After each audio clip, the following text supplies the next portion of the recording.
വടക്കേ അമേരിക്കയിലുടനീളം കാണപ്പെടുന്ന ഒരു ജീവിയാണ് പെഗ്മി ഷ്രൂ. ഇവ വനങ്ങളിലും വയലുകളിലും തണ്ണീർത്തടങ്ങളിലും പലപ്പോഴും മരക്കഷണങ്ങൾ, ഇലകൾ അല്ലെങ്കിൽ മണ്ണിനടിയിലും കാണപ്പെടുന്നു.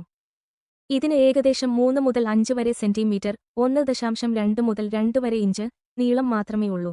ഏകദേശം 2 മുതൽ 4 വരെ ഗ്രാം ഭാരമുണ്ട്. ഒരു പൈസയേക്കാൾ ഭാരം കുറവാണ്. ഏതൊരു സസ്തനിയുടെയും ഏറ്റവും വേഗതയേറിയ മെറ്റബോളിസങ്ങളിൽ ഒന്നാണിത്. അതിന്റെ ഹൃദയം മിനിറ്റിൽ 1200 തവണ വരെ മിടിക്കും. ഇതിന് 2 മണിക്കൂറിൽ കൂടുതൽ ഭക്ഷണമില്ലാതെ കഴിയാൻ കഴിയില്ല. ഉയർന്ന മെറ്റബോളിസം കാരണം ഇത് ഓരോ 15 മുതൽ 30 വരെ മിനിറ്റിലും ഭക്ഷണം കഴിക്കുകയും ശരീരഭാരത്തിന്റെ 1.3 മുതൽ 2 വരെ മടങ്ങ് ദിവസവും കഴിക്കുകയും ചെയ്യുന്നു. കൂടുതലും പ്രാണികൾ, ലാർവകൾ, ചെറിയ അകശേരുക്കൾ എന്നിവയാണ്. കാഴ്ചശക്തി കുറവാണെങ്കിലും ഇരയെ കണ്ടെത്താൻ അവ മൂർച്ചയുള്ള കേൾവി, മണം, സ്പർശനം എന്നിവയെ ആശ്രയിക്കുന്നു. വലിപ്പം കുറവാണെങ്കിലും അവ സാധാരണയായി ഒറ്റയ്ക്ക് ജീവിക്കുകയും തങ്ങളുടെ പ്രദേശം ആക്രമണാത്മകമായി സംരക്ഷിക്കുകയും ചെയ്യുന്നു. കാട്ടിൽ അവയുടെ ആയുസ്സ് ഏകദേശം 1 മുതൽ 1.5 വർഷം മാത്രമാണ്.